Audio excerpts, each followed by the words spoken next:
aka program emisingi wano ku Salt Media gye bagiguse bezituuka ssaawa 2 ate era okutuukirira ku ssaawa 3 eza buli lunaku okuva ku Monday okutuuka ku Friday.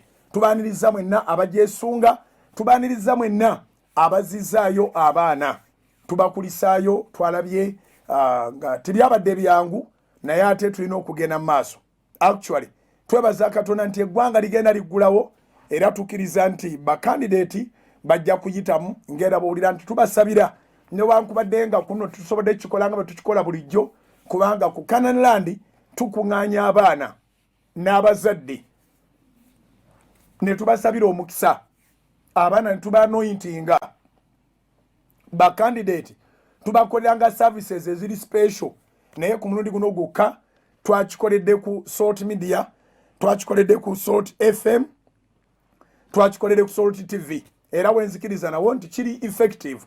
So tugulumiza Mukama olw'okubanga Katonda ate ye taliiko nti abaana bali wala ate namwe abasaba muli wala, nedda. Ne kirala nti eddoboozi beri balituuka, Bayibuli egamba nti okukkiriza kujja lwakuwulira. Temujjukira nga tusomesa kukukkiriza kujja lwakuwulira. Abalumi essula ya 10 onyiri ole 17. Faith comes by hearing and hearing the word of Christ. So nzikiriza nti abaana bonna bawulidde, namwe mwawulidde, omukisa tugusabye maximum le abaana baffe bagende bawangule abasini ey'okuna, abasini ey'omukaaga, ab'ekibiina ekyomusanvu, ate era okusoma ku university kuli online kugenda maaso, eggwanga ligenda maaso. Kino ekintu ekyatulumba kigenda kubula, bugenda kukyanga tekiriiwo, era nzikiriza ti omwaka ogujja mu biro bwe biti ekyo kiriba kyaggwadda. Tandika n'okijjako ebirowoozo byo, lowooleza wabweru waakyo, tolowooleza munda mu kyo kati, lowooleza wabweru waakyo. Yongerako okwekuuma, yambala masiki yo mu tawuni, ku mirimo, buli wantu wonna w'obeera, okujjako ewaka ate era bwe mumanyi nti mwenna muli safe. Ekyokubiri, bw'oba ozudde ng'olina obuzibu, kubira mangu abasawo osobole okubanga weeyawula otaase abasigadde. Oyinza obanga kyolina kyekyo obanga si kyekyo, naye mu maaso gano ge tulabisa agagwamu ettaka ne mu kusalawo okwaba omu nnyumba kizibu okusalawo ne mugamba nti talina oba ono alina. Eyo enkola ndowooza Mukama yagitujjako dda, tuli ku levo ndala esobola okukebera ne tumanya ki ekitawaanya. So twagala kwebaza abasomesa n'abakulu b'amasomero engeri gye mwanirizzaamu abaana, amawulire mwagalabye ku Salt, ate era tukyeyongera okugakwasaganya mpola mpola tulabe ekintu kitambula kitya. Salt yeesigika, amawulire gaayo ag'oku ssaawa 3 okutuusa ku ssaawa 4 tegalinayo mawulire gagavuganya, si mu Uganda mukka naye ne mu region eno mawulire g'obeerako n'owulira nga buli kimu okifunye, sitole evaayo nga eri detailed bulungi, si kukulozaako ate ne tudduka tugenze mu bulango batudduka mbiri. Tukakasa nti eggulire tulikuwadde mu bulambulukufu bwalyo era mu bujjuvu bwalyo. So ensonga yakisobodde okutuusaako amawulire, tuzze tukutuusaako amawulire okuva mu ggwanga lyonna, ate era jjukira nti tukuwa ne updates eza coronavirus COVID-19 yatuuseewa mu nsi yonna, naye ng'amawulire amalungi ngera namwe bwe mulaba mu mawulire nti agenda ngakka buli kintu. Sulemaani yagamba mu Mubuulizi essula 3 kiba n'ekiseera kyakyo. So n'ekiseera kya COVID-19 praise God kirabika nga kigenda kiggwako. Twongere okunyweza essaala bakandidate baffe gye bagenze basobole okubanga ebintu babikwasaganya ku mulundi guno gwokka, mwattu baveeyo nga bakoze bulungi okusinga abo abadde bakola omwaka ne guggwako nga tebafunye kibataataaganya. N'abazadde tubasabira Katonda abaddizeewo, abasinga obungi mwewoze bwewozi, kubanga bw'otunira omwaka gw'omwana n'oga nti nedda kandi ebbanja. Nsaba Katonda akuwa omukisa era akugabirire ebbanja lisasulwe, byombi nga bw'obadde obyagala bibeerewo. Omwana asome bulungi ate naawe ebbanja olisasule. Twebaza Katonda nti atutandisa wiiki era n'agitumazaako, neeno tugimazeeko olw'ekisa kya Katonda. Katonda yatusaasidde lunaku lwa 5, buli lunaku lwe tutandika tuba tulowooza nti tunaalumalako naye mukama n'atuwa ekisa kubanga bayibuli egamba nti ekisa kye kibeera kijja buli nkya era tulabirawo nga tumazeeko. mbaaniriza mwe n'abamazeeko okutuusa olunaku lwaleero abali ku Salt FM zonna 6 abali ku Salt TV naddala mu abagenyi abaakagula Go TV nga waguze da Go TV ku channel 391 olaba ekifaananyi muzigo bw'oba waguze Azam byonna bitambula bulungi. Twebaza mukama olw'ekyo bw'oba ng'oli ku Azam channel 359 ate naawe ali ku Zuku nga waguze Zuku channel oli ku 052 ndowooza okiraba kiri maridadi. Nolwekyo mutateekwa kunyoma mulembe guno ku zino ssente enzibu bwe ziti nga tutambulira mu looni tutambulira mu mabanja ate n'obanga gw'osasula dikoda gy'olina mu nnyumba nga bw'omusaba Salt TV ate tasobola gikuwa. Toli beega zijja mu bulumi bw'oba ozisaasaanya. Tuddayo ku moto yaffe eri ey'abannabuddu kolanga omuddu olyenga omwami. Bw'otuula mu ddiiro lyo oteekwa okwewa choice noga kino kyenjagala sikusiba ku Salt yokka naye toteekwa kuba na dikoda nga teriiko Salt. Kikyamu nnyo, kikyamu nga bwe njogedde nti kikyamu era kikyamu ddala. Nolwekyo mbaaniriza mwenna abamaze okweyiwamu nga abamu weeyiyemu ddala DSTV gye wagulidde ddala. Waguze kit ya DSTV oli ku DSTV channel 373 you are enjoying Salt. Salt esinga mu bintu bingi, esinga mu kifaananyi ekirungi ddala. Oba tulaga live ebiva ebweru oba tulaga biri mu studio ekifaananyi kyaffe muzigo. Ekyokubiri programming yaffe muzigo. Programming ya ssaawa 24 nga toyinawo wooga nti wano simatidde. Era bangi ebyokukyusa TV babivaako dda ng'edda bwe liba bamativu ne Salt. Tewaliwo kikuyitako mu ggwanga bw'obeera ku Salt. Ffe tukuleetera ebyakagwawo ate ne tubireeta live okuva ku makya ku ssaawa 12 okutuusa ku makya ku ssaawa 12 ofuna amawulire, ofuna ebigenda maaso mu ggwanga, ofuna essaala, ofuna programu ennungi nga zino emisingi. Buli kyoyagala kibeerako. Nnyazaala, abaana, mukamwana, bamukadde bonna babeerako essaawa 24 nga tebasanze buzibu. Njagala kwebaza mmwe abali wano n'abali ebweru nga bw'amanya nti dikoda bazadde bo gye balina tekyayina Salt. Mangu nnyo n'obagulira dikoda endala n'obaako by'oteeka wansi n'owanika ekinaabawa Salt. Naawe agamba ngenda kikola weekend eno kikole mukwano baleme okusubwa Sunday service. Sunday service tetunaba kuddayo ku Kanani tusangibwa ku Salt kwe tubeera. Salt FM, Salt TV olw'Esande neewaayo nga saddaaka olw'ekisa kya Katonda ntandika ssaawa 4 ne mmala ku ssaawa 10 service ebeereemu nga yeegasa. Era ne bwe twali tukyali ku Kanani nga tewanaba kujjawo kutaataaganyizibwa nga service tukoleemu ne tukakasa nti buli agibaddemu mumativu. Maximum praise, maximum worship, maximum dance. We miss getting back to Canaan and we dance for the Lord. Naye anytime tujja kuddayo. Anytime tujja kuddayo. Nabagambe tulina enteekateeka twagaana okuggulawo okumenya amateeka abantu 7 kw'okuba tebasoboka ku Canada. Naye n'abali baguddewo nga basuubiza nti bo bajja kusobola 7 babeera wakati w'ebisatu 4 5 abalala bali mu 10 naye ng'ate ekyo si kyekikkirizibwa mu mateeka. So titwagala kumenya mateeka era tituli bamenyi b'amateeka era titwagala kumenya mateeka.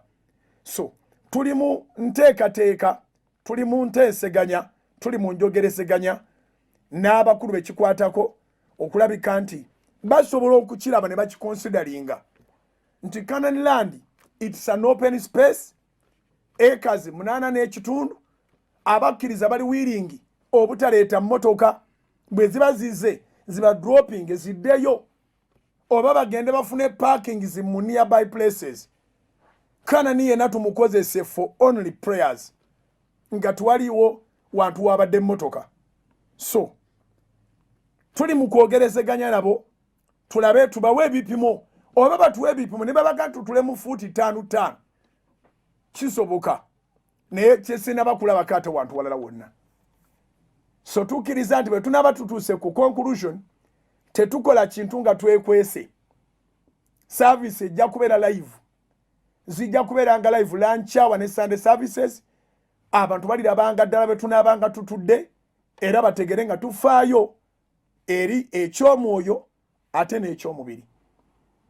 Nolwekyo anytime bw'anaabaawo ekiteredde gwe member wa House of Prayer naawe agamba nti njagala nnyo House of Prayer, bwe baggulawo nagamba ddamu okama nti nze omu ku balisookayo, tuli babuulira bwali baawo ekiteredde nga tukkiriziganyiza n'abakulu era nga tufunye obuwandiike era nga tukkiriziddwa okuleetayo abantu okusinziira ku bugazi bw'ekifo so si bantu enamba eya 70 people.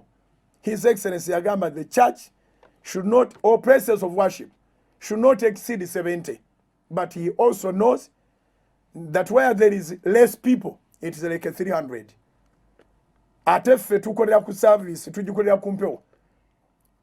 So abamu balina omukisa ogutuuza n'olukumi n'okusoba kubanga tebiri abwako wantu wonna nga bamanyi nti ndowooza gavumenti bagisinziza amagezi naye nga mwaba abayiseemu n'aba gavumenti mwebali.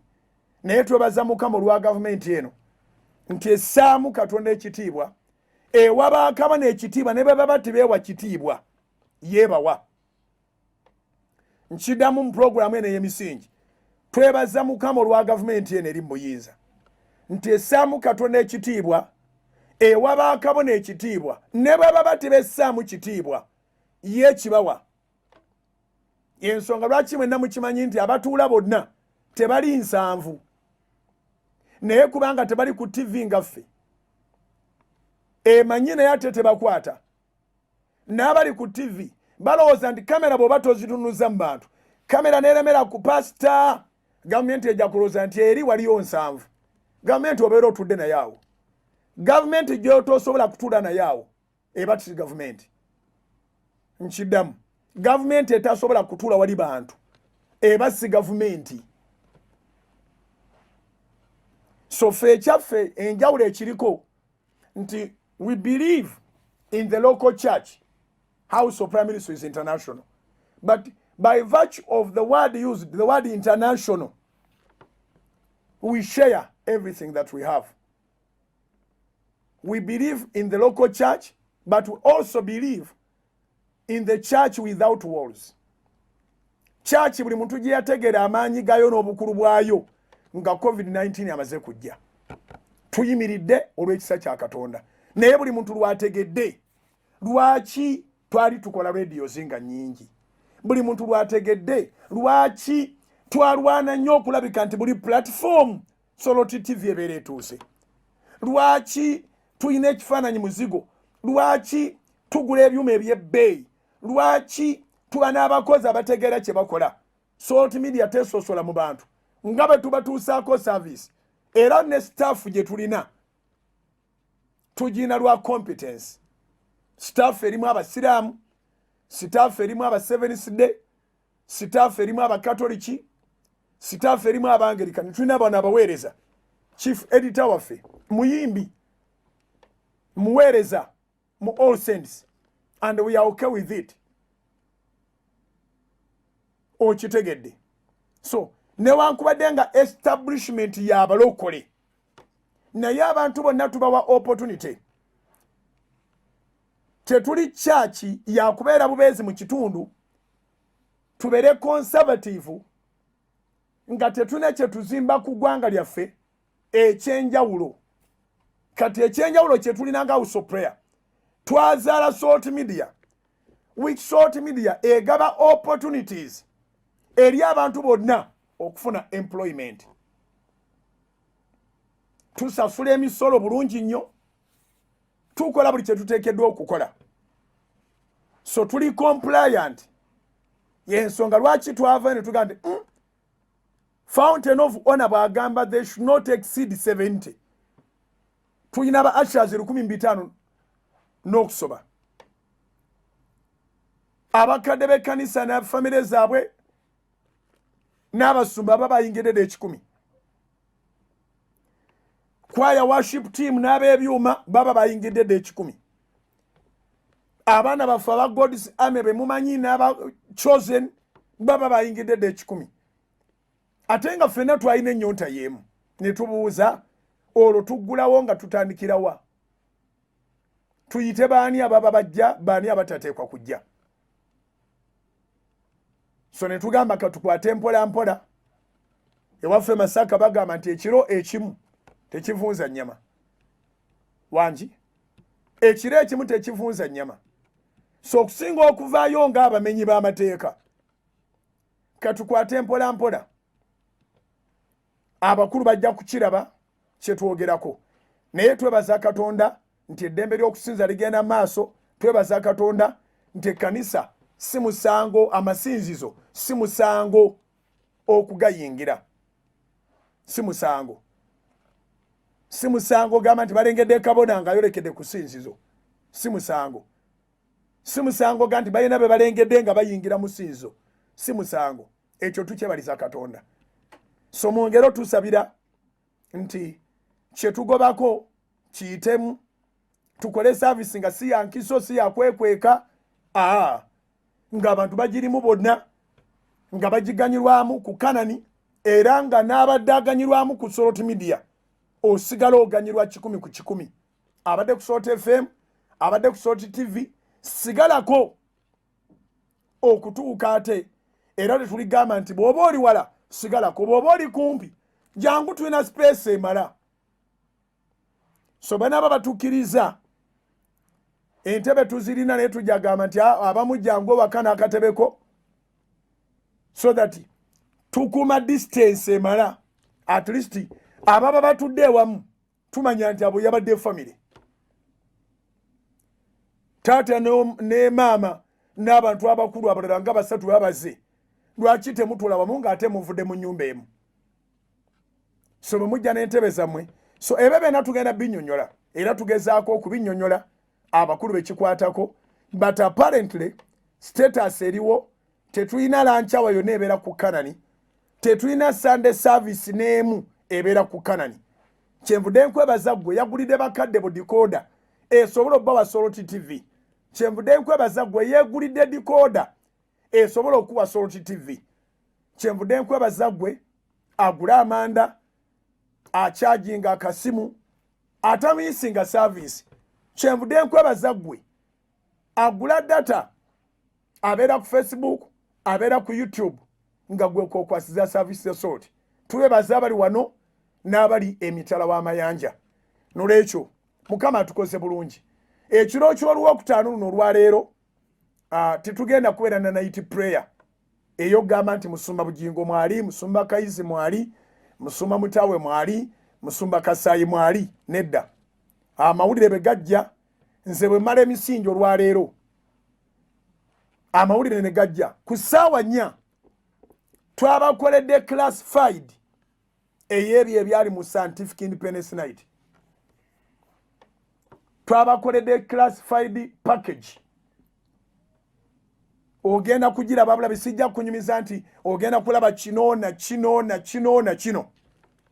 Abo ku Soroti FM tugenda bawo okusaba, naye abalaba ku Soroti TV twabakoledde classified package ey'ebyo ebyali mu Independence Night gye tugenda okuba nga tugiteekako ku ssaawa 4 zennyini.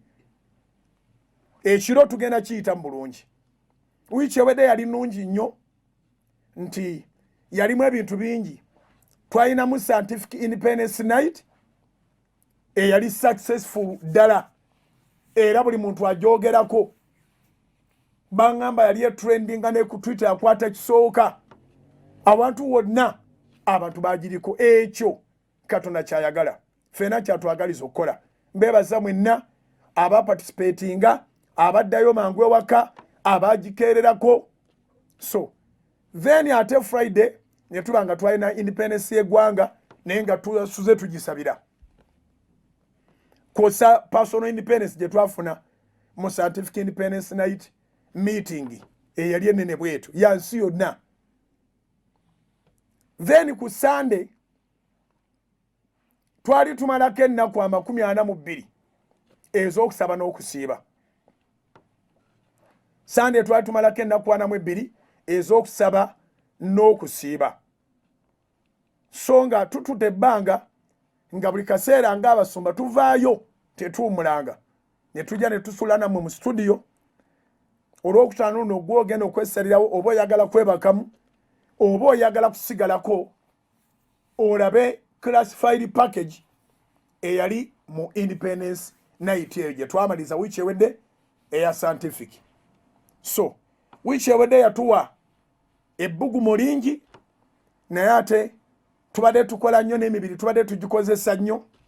So ne tugamba nti katuteekinge ka weekend kano ng'abasumba ffenna abadde bayimirira mu studios naffe ate tutuleke waka tubeereko ne family tulyeko ffenna ekyeggulu ku lwokutaano n'olwomukaaga. Sunday tunaakwatagana weewaawo service zigenda kusigalako ojja kuba ng'oziraba ne ku lwomukaaga n'ekiro service encoding ennungi ddala ezirina kye zikuyigiriza. Service tekaddiwa eringanga bayibuli tekaddiwa service bwe banga ddala yali ya Katonda va ku service gye bakolanga erimu okwenonyeza ebyabwe. Service ya Katonda tekaddiwa. So naye nga nkukubiriza ni ku Sunday tosubwa Sunday service tujja kutandika ssaawa 4 nga bulijjo tutambule mpola mpola okutuuka tunatuuka ku ssaawa 10 naye nga buli kimu ojja kuba okifunye. Bible study, okukuba ettendo, okusinza, okwebaza Katonda byonna tugenda bikola. So njagadde kumpi nkuwe program yonna na biki ebigenda mu maaso mu misingi gy'olwaleero n'olwokutaano ebintu benga bitambula bulungi obere ng'obitegeera. Naye nga mbebaza okustikinga ku salt, mbebaza okuteekanga mu nkola bye tuwulirako bye tuyigirako, mbebaza mwenna okuyimiriranga naffe okututegeera. Abooluganda toyina muntu gwe weetaaga mu nsi ng'omuntu akutegeera. You need somebody who understands you, not somebody who knows you. So many people know you, but they don't understand you. Tonoonya muntu akumanyi, weetaaga muntu akutegeera. Abantu bangi bakumanyi, naawe omanyi, nange ngamba nkumanyi, naye akutegeera yakugasa. So munzikirize embebaza okuva ku ntobo y'omutima gwange, mwebale kututegeera. Mwebale kubanga mwategeera House of Prayer Ministries International. Mwebale okubanga mwategeera Soroti. Nawulira ebigambo when I'm making a decision tetusobola kuleeta abantu 7 nga lankyawa bw'ebeera entono enkuba ng'etonye nga n'omusana oba gubadde mungi nnyo kyonna ekiba kibaddewo lankyawa teeka wansi wa abantu 3,000 buli lunaku. Kakati tuleeteko 7 ku 3,000 ate buli lunaku luba n'abantu baalwo ababeera mu lankyawa kukana ne mukimanyi buli lunaku luba n'abantu baalwo. Sunday ng'abantu bonna beegabidde activities tubeera n'abantu 1,500 oyiteko 7 era twagamba woogambira nti 7 yokka yeebejja buli omu aba ali part of the 70. Naye nawulira ebigambo ng'eriyo n'abasumba abeesunga nti otyo aliyo se n'ataggulawo bagenda kujja eno. Gwe nsumba nga tazunga kubanga ne bemusumba ebyo bye mukola ebyo ebya speed n'olunaku luno olw'okola service 10 baddukira ku Soroti kwe bafunira ekinyusi. So mwe bamemba ba House of Prayer nammwe abalala abatwagala mu ngeri eyo mbeebaza mwebale kututegeera ne mubanga temutwalibwa buli muyaga ne munywera ne mugandi service yaffe ebeera ku Soroti. Service yaffe ebeera ku Soroti. So njagala kwebaza Mukama olw'emyezi gye muyimiridde kati tumazeeko omwezi ogw'omusanvu nga tubeera ku Soroti FM buli wa Sunday, Soroti TV, Soroti Media App, YouTube, Facebook, simanyi bbanga kire tukyatambuza nga kwe tusabira kimu kyemmanyi nti tufuba okulabika nti tetukujuza tetwereeta Katonda yatuleeta ne tumekinga sure nti lanchaba gy'ofunye yeeyo essaala n'ekigambo byebyo Sunday service gy'ofunye yeeyo of course baba naba baguddewo era night prayers gyaba tezikkirizibwa naye era tujja kwekomiitinga bwe balimala ne batukkiriza ne bagamba kale mutuule okusinziira ekifo bwe kyenkana tujja kutulanga for lunch hours tujja kutulanga for Sunday services naye era tweyama nti tujja kudda mu studio tubakolengamu night prayer nga bwe kyetaagisa bwe tugamba nti ffe n'ennyumba zaffe tunaaweerezanga Mukama ekyo kye twagala okukolera ddala tuweereze Mukama okutuuka ng'oyina total independence.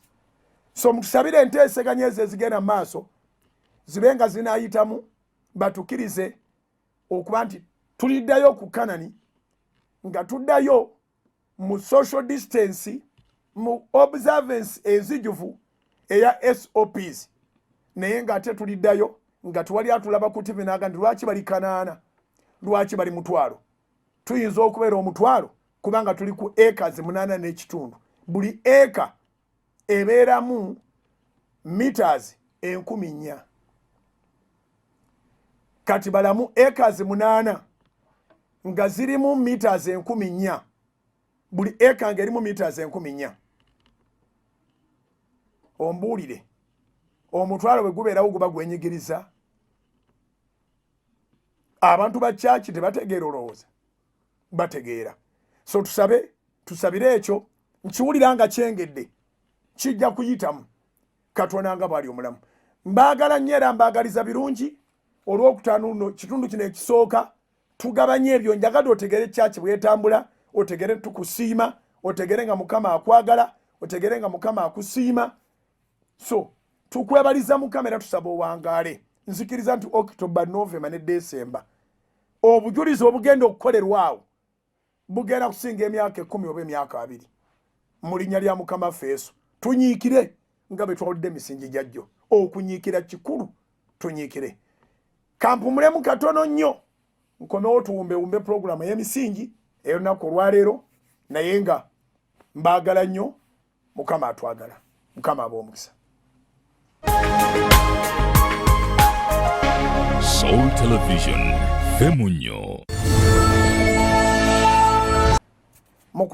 mukulikireyo ddala mu kaseera akalango kafaako mwebalire ddala mwebale nnyo mwebalire ddala abawayo ebimu byammwe bye10 mu Centenary Bank ku akawunti eyo eya House of Prime Ministers International akawunti gye twagulawo nga ya Pentagon naye ate mwebale okubanga muteekayo eza Pentagon mwebale okubanga muteekayo ebimu bye10 mwebale okubanga muteekayo pledges zammwe n'ebiweebwayo byammwe Centenary Bank emalako eggwanga lyonna nolwekyo akawunti ezo bwe ozikutte seriously nga bwe twagambye nti tokizanyiramu kubanga kirimu okutaapinga omukisa ziwandiike bulungi buli lwe tuba tuzitaddeyo osobole okubanga weesalira wekka nti nja genda ku akawunti ya House of Prayer Ministries International eri mu Centenary Bank mu kitundu kyewaffe oba ogambe nti nja genda mu Absa Bank nyinayo n'akawunti yendi okumpimpi nja genda nteekayo ebimu bye10 nteekayo ebiweebwayo so mukikoze bulungi okutuusa olw'okutaano luno ate waliwo abaga nti ansuze n'ekimu kye10 ate nga ku Sunday tuba tusabira ku radio na TV nolwekyo olw'omukaaga kyengera okusooka okukolako nkitwale ku akawunti weeroboza oba ogenda ku akawunti ya House of Prime Ministers International eri mu Centenary Bank oba ogenda ku akawunti za House of Prime Ministers International eziri mu Absa Bank.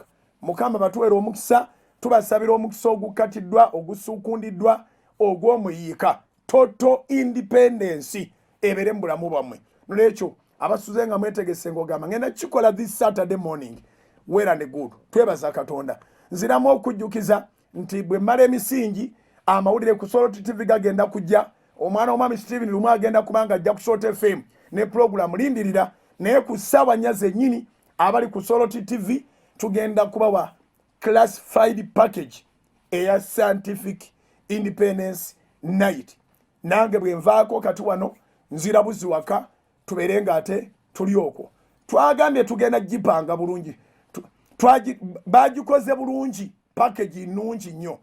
Mulimu omusumba Victor Francis Mutawe n'okusinza okwo, mulimu God's Army, mulimu Chosen, mulimu abasumba n'okuweereza. Tugenda kuva ku ssaawa 4 paka 10.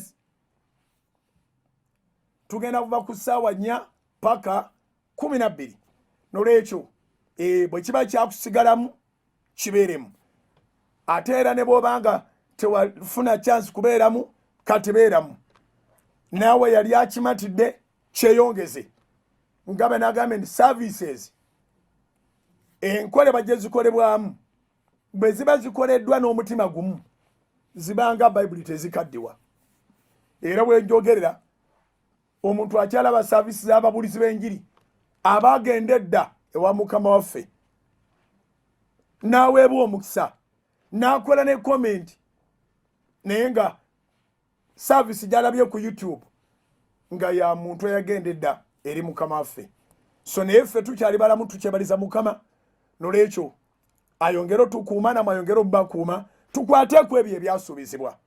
So nga nvuddeko wano amawulire amalungi agasoloti gajja ate Sote FM naye ejja kubanga ekutuusaako program lindirira n'omwana w'omwami Steven Lumu ebyafaayo ebyo nabyo baaba bitukutumba biro. Kakati ate ku radio programming egenda kuba ndala. Essala y'oku radio eyinza obutatuuka ku ssaawa 12 naye ojja gibeerako wakiringa ya ssaawa wakati w'essatu n'ennya eva ku 4 paka 7-8. Naye ku Soloti TV package gye tukoze ku Soloti TV eya classified package ya Scientific Independence Night ekuyisa kuva ku ssaawa 4 mu kiro kyonna paka 12 ez'okumakya.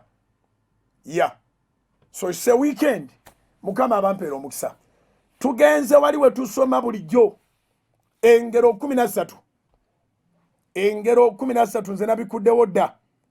Proverbs chapter 13 verse 18, 19 to 20 egambye bweti. Obwavu n'ensonyi biriba byoyagaana okubuulirirwa. Obwavu n'ensonyi biriba byoyagaana okubuulirirwa. Naye assaayo omwoyo eri okunenyezebwa alisibwamu ekitiibwa. Basseba ne bannyaba okunenyezebwa kuluma. Okunenyezebwa kunyiga.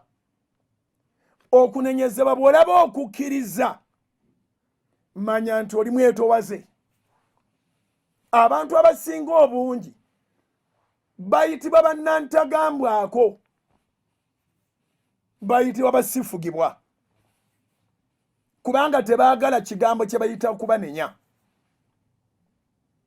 Naye bw'oba toyagala kunenyezebwa, abamu nabagamba nti approach gye baleeta teri friendly. Akugamba nga kyagamba kikuyamba naye packaging yakyo nebeera mbi. Era nawe kenyini omugamba kyongambye gye kiri. Naye obanga okingambye bw'otyo sijja kukyusa. You are joking. Okukyusa tekuyamba oli akugamba. Okukyusa kuyamba gwe agenda okukyusa. Obitegedde. Obwavu n'ensonyi biriba byoyagaana okubuulirirwa. Engero 13:18. Obwavu n'ensonyi biriba byoyagaana okubuulirirwa. Naye assaayo omwoyo eri okunenyezebwa alisibwamu ekitiibwa. Olina okussaayo omwoyo. Waliwo abatuula awo n'abanga awonye eddalu nga babagambe waffe Masaka, naye wombeeka ng'alinga awulira okunenyezebwa naye ng'amazima ga Katonda tataddeeyo mwoyo, nga yawukanyeeko ku balala nti yo bw'ali alinga ng'agondedde okunenyezebwa era n'atayomba era n'ateekyanga, naye ng'oyiwa nsaano ku mazzi. Bwe ngamba okuyiwa ensaano ku mazzi mba ndi mu Luganda lwennyini. Kaŋŋambe bwe nti mwenna mukitegeere. Nti ng'olunga sukaali mu mwala wangi ng'olunga sukaali mu mwala nga waali ng'alinga awuliriza naye nga tataddeeyo mwoyo ng'agamba omaliriza ddi nze ngende ntandikire wenkomye wangi ng'agamba omaliriza ddi by'ogamba ebyo byennyini byonnenyaako ngende mbitandikire we nabikomeza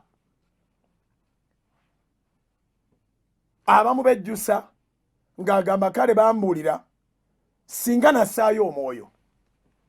So kati mu pulogulaamu ey'emisingi towanga kintu budde ng'omwoyo gwe tegukiriiko. Wandiika towanga kintu budde ng'omwoyo gwo tegukiriiko. Kifaanagana nga bw'osobola okukkiriza okufuluma ku deeti n'omuntu naye nga tomwagala nga naye munda yo okimanyi tomwagala. He's not your type, but you go out with that person. N'abeereyo obudde ne bufiira eyo n'ayogera ebigambo by'amalusu gonna n'agayiwaawo spendinga sente n'obudde naye nga gwe yabadde agamba tateddeeyo mwoyo. Time waster. Abantu no bangi abalowooza nti bawestinga time ne kibakwatirayo. Abamu ne kibakwatirayo ne bajjamu n'amaka ge batayagala. Bw'omanyanga nti ekintu tokiinaamu interest, nkwegayiridde nnyo kiyigire mu misingi gya leero, tokiwangayo wadde akatikitiki. Tokiwaayo, obudde ekintu kya muwendo nnyo. Twasoma mu misingi Mukama waffe n'atugamba nti twekume kubanga tetumanyi lunaku newankubadde ekiseera. Nolwekyo toteekwa kuba na budde bw'oyonoona. Okitegedde. So nduddamu ndusome. Obwavu n'ensonyi biriba by'oyo agaana okubuulirirwa. Naye assaayo omwoyo eri okunenyezebwa alisibwamu ekitiibwa. Abantu betwegomba betulabira waggulu batuulako wansi. Ekigambo okutuulako wansi kigambo kya Luganda nnyo. Era babagamba nti awo oyo tebamutuuza. Amakulu gaakyo tafunanga kunenyezebwa, tafunanga kubuulirirwa.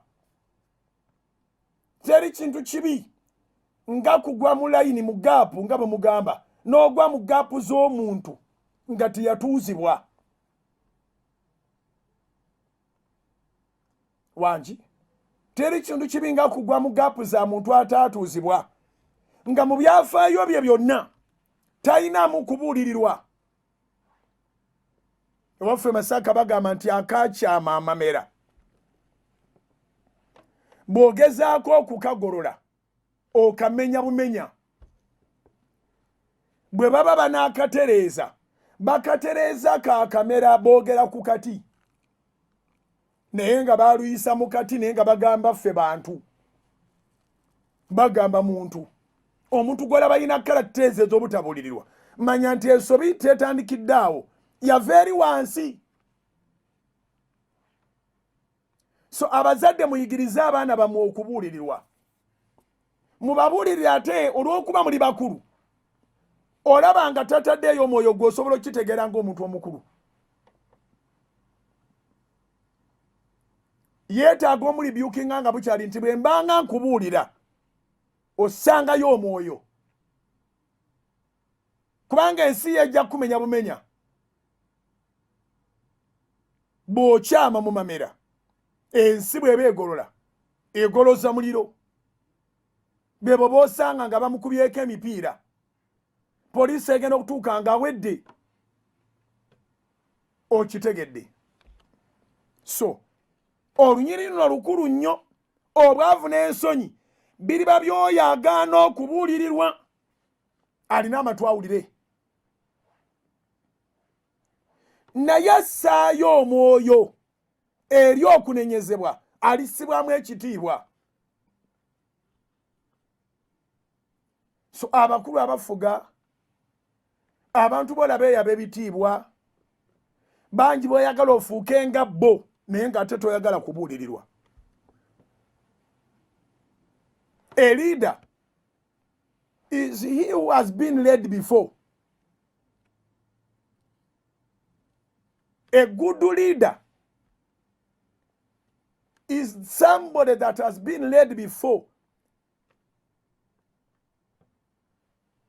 Bano basifugibwa nawe tolina gw'olifuga. Okitegedde. Era abantu bangi ebirungi bibalema lwa nsonga egi. Tebafugibwa.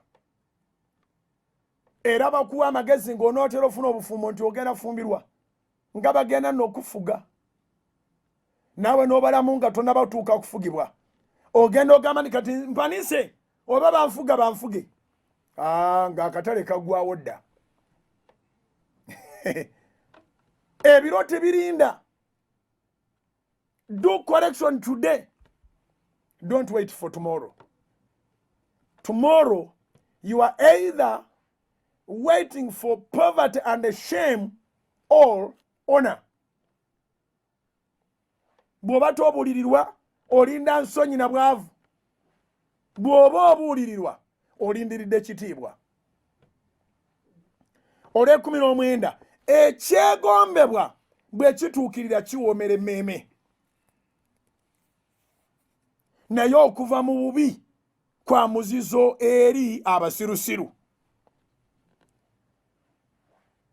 Ekyegombebwa bwe kituukirira kiwoomera emmeeme. Naye okuva mu bubi kwa muzizo eri abasirusiru. Sina ddakiika nyingi nazikozesezza nnyo mu kitundu ekisooka. Ngenze ku lwa 20. Otambulanga n'abantu ab'amagezi naawe oliba n'amagezi. Naye munnaabwe w'abasirusiru ali balagalwa. Naye wali otegeddeko ekikosi ky'abasirusiru bwe kifaanana. Kenkikubira ekifaananyi. Be bantu abeematiza nti bategeera nnyo bonna. Be bantu abalowooza nti baatuuka.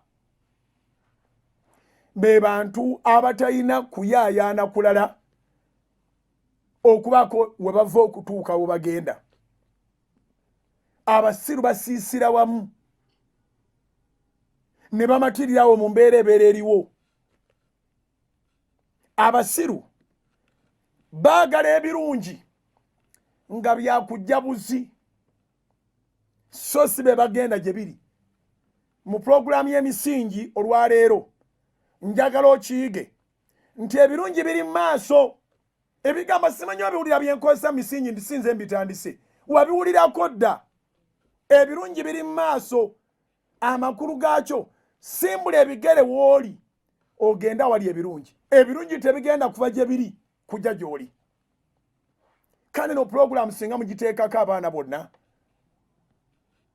Bw'oba oyagala diguli simbula.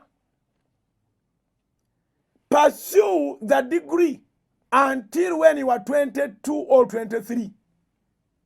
You can't believe it. Ng'olina emyaka 23 lw'otikirwa diguli. Ebbanga eryo lyonna obadde ogoba diguli opasuinga diguli. So abasiru batuula awo mbu byonna bibasanga awo. Omusanga Munnayuganda nga talina ndagamuntu. Bamuwandiikanga bamusanze awo. Yalema ogendo gino nayo. Omusanga Munnayuganda nga talina passport. Ne lwabanga ajagala olw'obusiru buli obumutambuliramu era agamba mbu alina bagiwadde bagigobeko. Obusiru n'obunafu birongo. Obusiru n'obunafu ekimu bakiyita kato ekirala baswa. Oba waswa oba waswa ne nakato oba kato birongo. Funayo amannya gobiwa. Obusiru n'obunafu birongo. Naye byonna birina ekizibu kimu kyokka. Birina enjala y'amaanyi naye ng'ate tebirina kyakulya. So tujja kutandikirawo wiiki ejja. engero 13 olunyiriri lwa 20 otambulanga n'abantu ab'amagezi naawe oliba n'amagezi naye munnaabwe w'abasirusiru alibalagalwa munnaabwe w'abasirusiru alibalagalwa abasiru bakuwaana buwaanyi abasiru tebakubuulirira abasiru tebakugolola era bangi benjogera namwe kati ng'emirimu gyaggwawo oli waka naye nga walina abasiru ku mulimu abaali bakuga nti gwosinga era nga bakukakasa nti ekitongole kitambulira ku gwe wagobebwanga asaaga gwe n'osiraana ekitongole ne kigenda maaso. No individual is bigger than a company. Abasiru okuva olwalero njagala obategeere bawaanawaana nnyo bafiriza baganda bange ne bannyinaze abava ebweru olutuuka nga bakuwaana nga bakutendereza nga bakusinza nabo bo bazikujjako tebana kye bazikolamu naawe bakulemesa okubaako kyozikolamu. Ow'amagezi agamba nti oze ne ssente meka kyangenza okuva mu omaani nga nyina obukadde munanaga nti wabutadde ku akawunti buteeke ku akawunti tobaako kintu kyopapa kukola nga tonaba kyekakasa ssente ezo zifuule nga atazirina. Ow'amagezi alumirirwa enkulaakulanayo omusiru ayagala byonna mu birye wangi. Ow'amagezi alumirirwa enkulaakulanayo omusirusiru ayagala byonna mu birye enkya bwe biggwawo ng'agenda akwogerera